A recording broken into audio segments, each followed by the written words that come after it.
Welcome to another edition of the Sabres Spotlight on the Marian Sports Network as we continue to preview the spring sports season on campus. And right now we're going to bring in Marian head baseball coach Jordan Baitinger, whose team is getting ready for, I guess, your third season here, Jordan, as the head coach? We'll be the third, yes. So how has the preparation been for this 2019 campaign? It's been different. I think every year's been different. You and I were just talking before. We have the majority of our guys back, so things have been a little bit easier in terms of putting defensive in, and they know what to expect in practice and what we're looking for. So there hasn't been as much teaching what we want. It's been more, we've been able to get more into skill development and that kind of thing. So it's, for a coach, it's pretty exciting. Do you like what you saw from your team in the offseason with all the returners that you do have coming back? You came off a year where you ended up with the number 2 seed in the NACC tournament last year, and it was a really kind of a weird year last year. We didn't have any home games and such. We'll probably talk about that later. But do you like the offseason work, and do your kids come back to fall practice and then here in January in shape? Yeah, I think if we put last year in a nutshell, they learned that they can compete, and that's one of the steps that we need to take as a program. And so they were excited when they got back. They were ready to work. They know that what they did last year was we needed to take that up a notch, and I think that they've accepted that challenge and done a really good job. You feel like you've taken steps every year from when you took over for Coach Bartelt, that the baseball program has taken a step every year with you and Coach Burgert here back in the fold? Well, that's the goal, right? I mean, that's what we want to do again this year. I think we're going in the right direction. It certainly feels that way.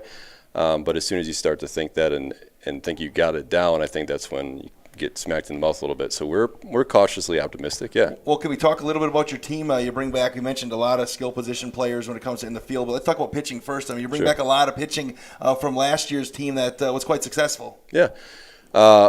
Everybody's back, and that's very exciting for our team. Now, we just had a meeting where we talked about the two separated, or if we could separate our season in two halves, our Arizona trip and then the rest of the season. We had a very poor Arizona trip pitching, and I think it's all from the mindset that we weren't very aggressive and they didn't really attack a whole lot.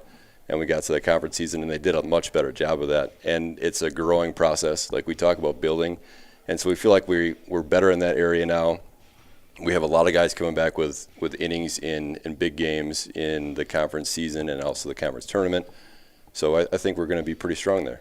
Looking at your roster in general, but even in the pitching staff, recruiting-wise, you and your staff have been able to cultivate pitchers, I think, from all over the country. Just how do you attack that, and how do you look for student athletes that are good fit for Marian to bring them here? You're pitching a kid from California, say, hey, come to Marian to play baseball. I think it's about relationships. Coach Burgert does a really good job of cultivating relationships across the United States and finding kids that fit what we're looking for. And it's pretty simple on the pitching standpoint.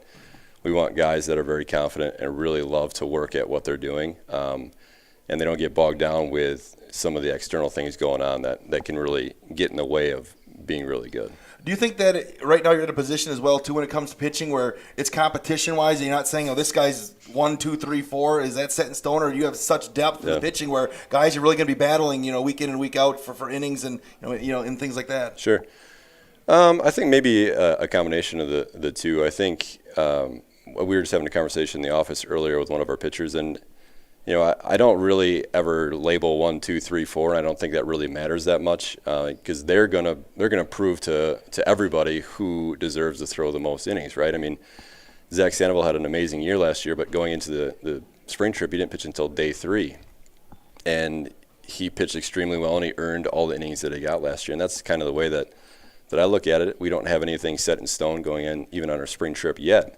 It's who are the guys that are going to earn it every single day, and we have a good idea of who's going to pitch, but ultimately they're going to slot themselves going through the rest of the year. And obviously, is pitching always the number one thing you need if you want to be a conference championship contender?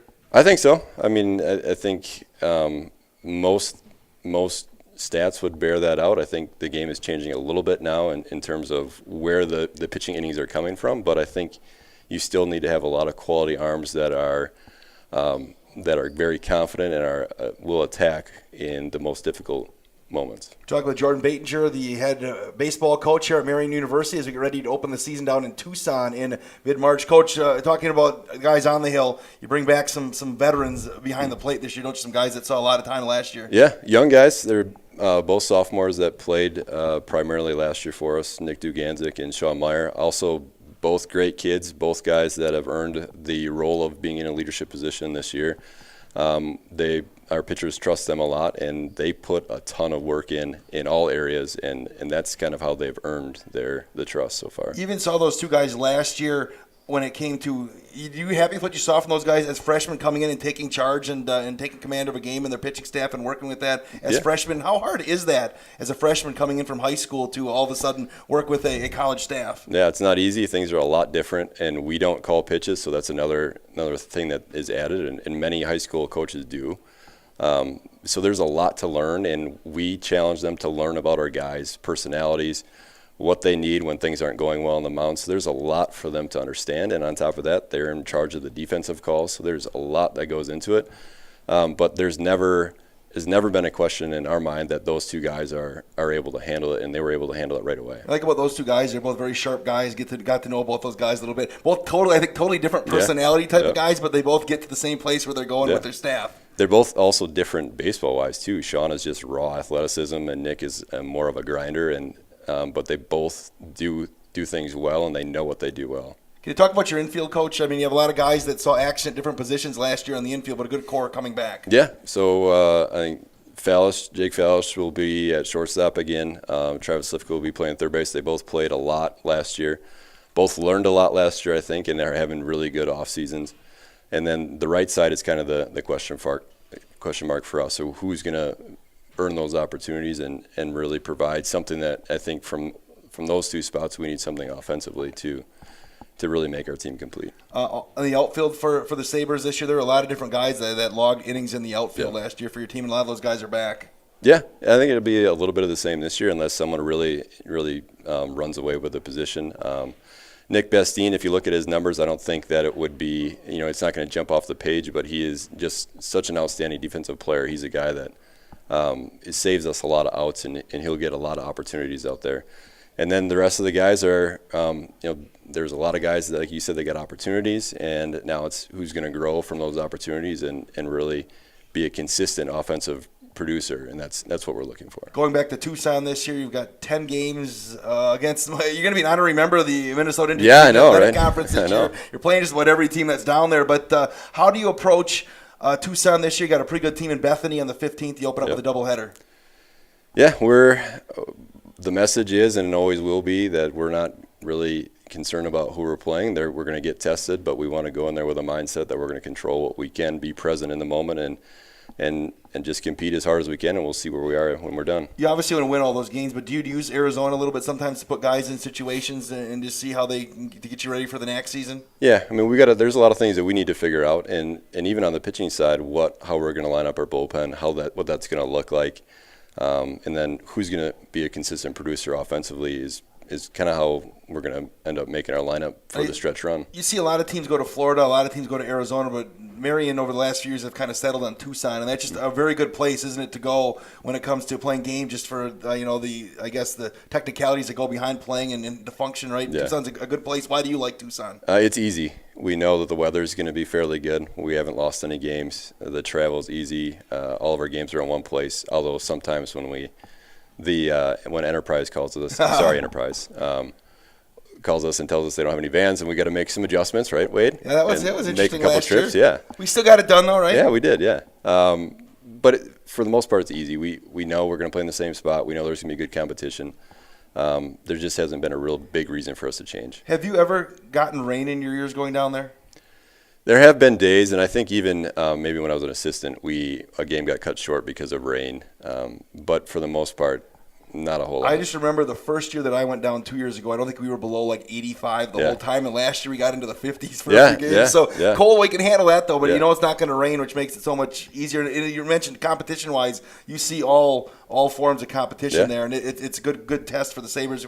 Do you feel like you always leave Tucson knowing where your team is at least a little bit, have more answers than what you had maybe when you got there? I don't necessarily know. I think I always got questions about everything. So maybe. I don't know. I think this year we're going to be in a better spot just because our guys know, even if they don't, come back with an 8-2 record or whatever, we know who we are, and we're going to have a pretty good idea that we're going to be ready to compete in the conference tournament. Whereas last year, I think there were a lot of questions from a lot of guys if we were moving in the right direction. Coach, can you talk about your staff a little bit? You got pretty consistent. Coach Burgert is back you're doing a great job. For you talk about Coach Garcia and just the guys that are helping you out. Yeah, so Coach Burgert is he's an awesome guy. The guys really gravitate to him. He gets everybody excited, and like I said, he does a great job recruiting. He works with our catchers, and to watch those guys practice is pretty fun. He gets he's rocking balls off their faces and all kinds of stuff. They have a mask on, of course, but they get really excited and they work really well with him. And then Coach Garcia's been, the guys love him. He came last year, and he made an immediate impact offensively for us.